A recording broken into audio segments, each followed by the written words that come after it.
Locked on Horned Frogs. Today we dip into the wild and crazy world of the transfer portal. We'll do that next. That's coming up on Locked on Horned Frogs.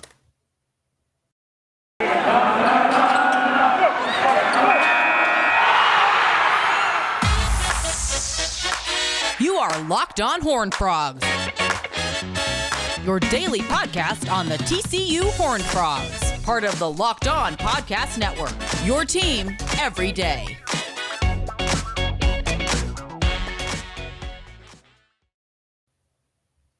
It is the Locked on Horned Frogs podcast. You can subscribe on our YouTube channel. Also subscribe wherever you get your podcast.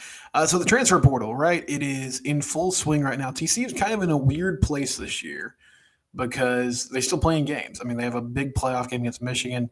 You know, teams that are playing a bowl game right now, they have this time off. And, I mean, depending on what bowl game we're in, will depend on how much prep they do. But bowl practice is sort of a chance to rest and reset. And TCU is getting some of that time right now as well. The guys are getting a little time to not completely be off, but at least be off their feet a little bit, not be on the field as much. But I'm wondering, and I wonder if you are wondering the same thing, what type of players is TCU looking for? Who are they going to be interested in? How many players can they potentially add? And it's hard to gauge all those things because you don't know exactly who's leaving and who's going. They have a better idea in the building than we do here, but I'm sure there's still some decisions that have to be made. And so you're trying to project for next year's roster, look at what you have coming in from a freshman standpoint next season, and also what needs you need to fill. But I want to throw out a couple names that have come up in the past few days as these players are in the transfer portal and have possibly been linked to TCU. So one name is JoJo Earl. JoJo Earl is a local DFW product. He is from Aledo originally. And what you're going to see here, and this is what Sonny Dykes did so well at SMU, he kind of became a bounce-back destination for Dallas-Fort Worth area kids. It was like, hey, okay, you went to Power 5 school X and it didn't work out. Don't worry about it. Come down here to SMU. You can get playing time. You can be at a place where we're winning some games, have some fun, finish out your college career. Now, a somewhat different dynamic at TCU, but that same kind of logic applies, getting kids who are, close to the Fort Worth area to come back home. And JoJo Earl was recruited by TCU. He was recruited by everybody in the process of, his high school recruitment. He committed to LSU, ended up flipping to Alabama. Hasn't really played at Alabama yet. Has dealt with some injuries. And he could possibly, be interested in a return back. Really talented kid. He was rated on 247 back in 2021 as a four-star prospect, number 6 wide receiver in the country, number 11 wide receiver in the state of Texas, 5'9", 170. He is the type of guy that can play in the slot and could replace some players that you're going to lose in Tay Barber and potentially Darius Davis. They're going to need speedsters who can play special teams, who can play in the slot, and JoJo Earl would seem to fit that mold. So that's a name to watch. Another Alabama player that has come up is Tommy Brockermeyer. And you might notice that Brockermeyer name. They are, a big-time football family. Tommy was a huge recruit in 2021, 6'5", 292 pounds, 5-star player, number 6 player in the nation, number 2 offensive tackle in the nation, number 2 player in the state of Texas. He went to All Saints in Fort Worth, and, he was a can't-miss prospect. It would be a return home for him. Didn't really crack the two-deep roster at Alabama in his time there, but a chance to come back, get closer to home, reset, work with A.J. Ricker, who's a great offensive line coach, and work on his game. In high school, he was 6'5", 292 pounds. And, some people don't get too caught up in stars. I know they can be sometimes misleading, but this was the type of player that when he was coming into college, he did the camp circuit, and people that evaluated those types of things thought he was going to be an absolute star. Can play tackle. I don't know how much position flexibility he has, moving to that guard spot.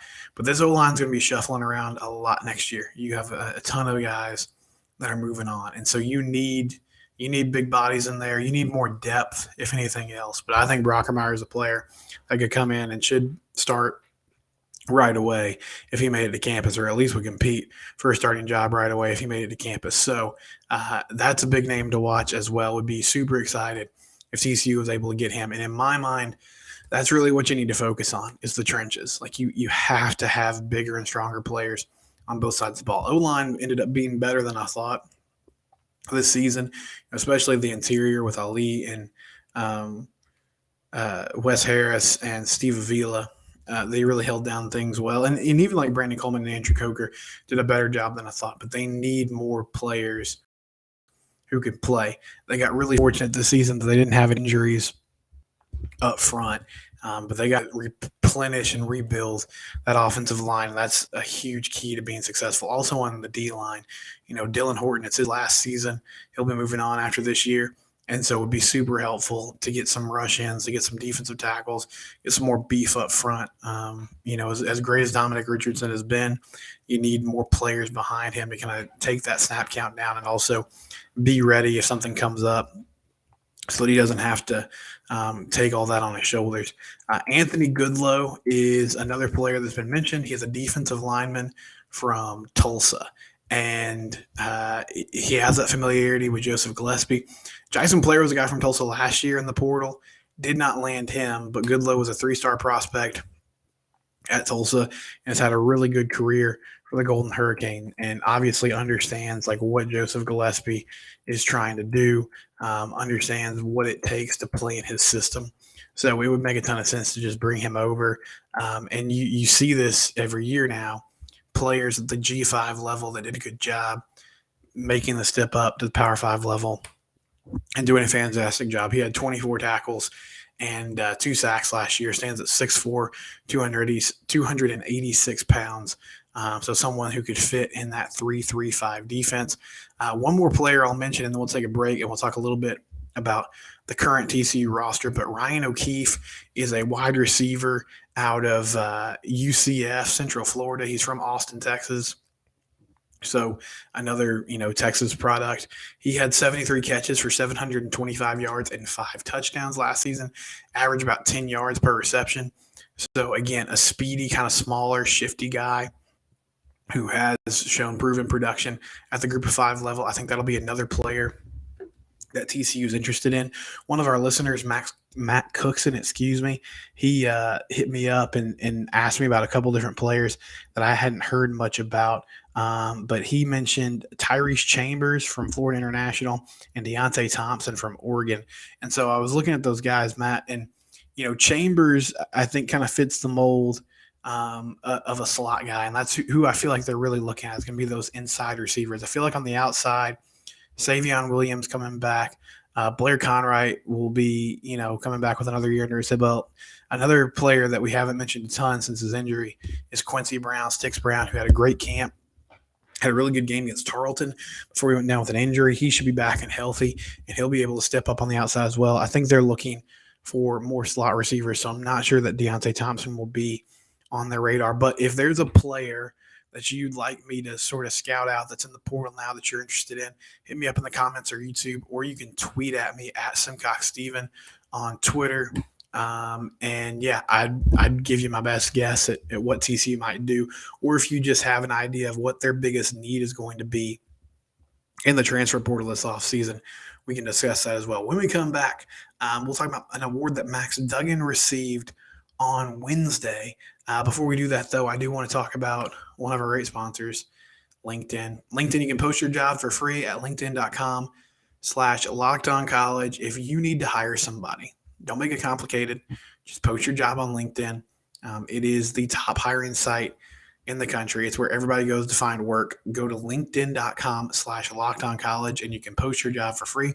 Another one of our great sponsors is Built Bar. I've told you guys this before. My wife is back at work. She was on maternity leave for a few months. She's back at work now.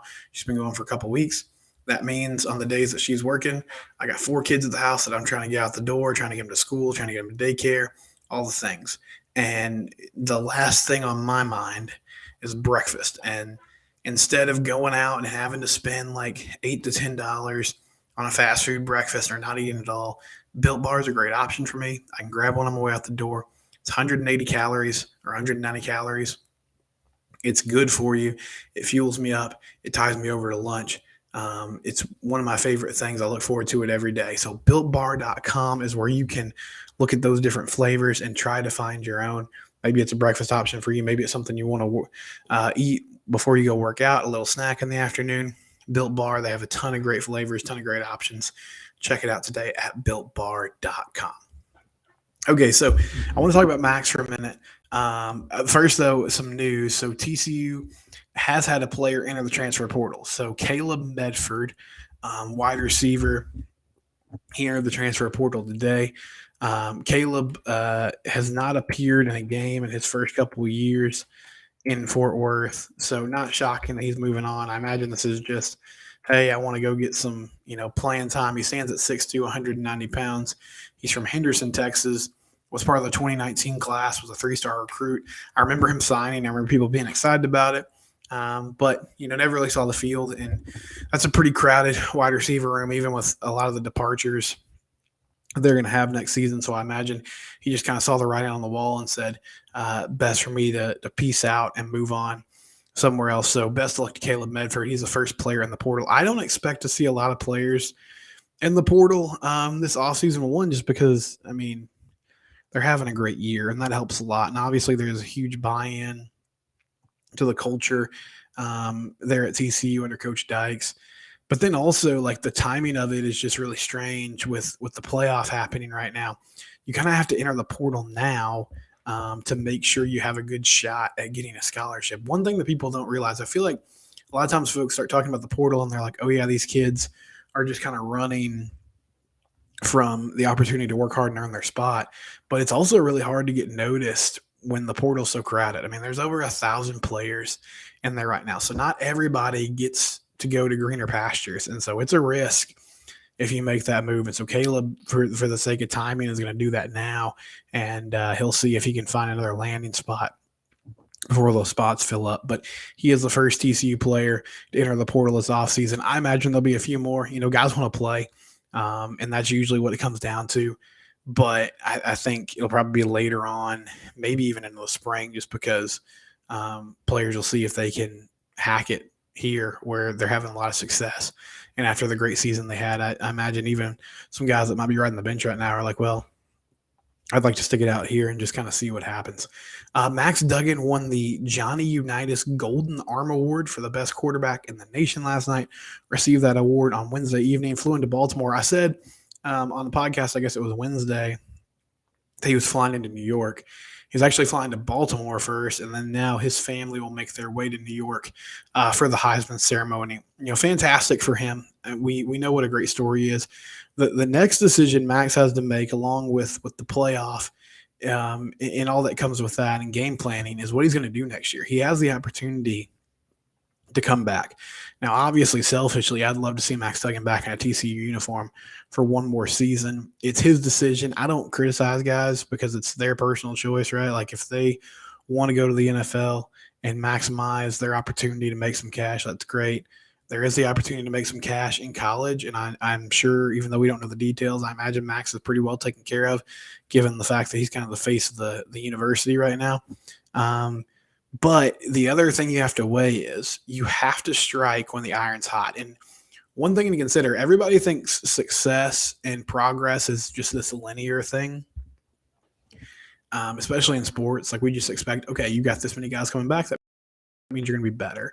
And sometimes that's the case. But there's also some ups and downs. So much of this is clouded through the lens of whatever expectations you have. So this season, Max came in as a backup, and I think when he took the job, most people were like, okay, hopefully he's improved some and this team can be better. Obviously, he skyrocketed to a level that he's never played at before. And so now I would imagine his draft stock's higher than ever. I'm not a scout. I don't know. He'll get feedback, and I'm sure he and his family will make the right decision for him. But it is kind of risky coming back because if you're a Heisman finalist and you're quarterback of a team that was in the college football playoff, then you kind of have to match that the next season or do even better to continue that upward trajectory, and that's a hard thing to do. But best of luck to him as he makes that decision. It's a tough one to make, and I'm sure his family will weigh all the possible options and will make a wise choice. With that decision, though, and the timing of it, there's a topic tomorrow that I really want to discuss, and I'd love to get your feedback on this as well. If you're still with us, you can comment on YouTube, excuse me. Does TCU need to look in the transfer portal for a quarterback? Right now, you got Chandler Morris, you got Sam Jackson, and that's really it as far as guys that you think are going to play. You also have Josh Hoover, who came in the 2021 or 2022 class from Rockwall Heath, was a true freshman this year. Didn't see the field, obviously, but was on the team. And those are your three guys. And Chandler won the job in the fall, and so the coaching staff might fully trust him. There's a name out there, Hudson Card, the Texas QB, that's been floated around just kind of as a possibility. There's some bigger names out there, but are you interested in TCU dipping into the transfer portal for a quarterback? I want to talk about that tomorrow. Thank you for joining me today. This is Locked On Horned Frogs, or part of the Locked On Podcast Network, your team every day.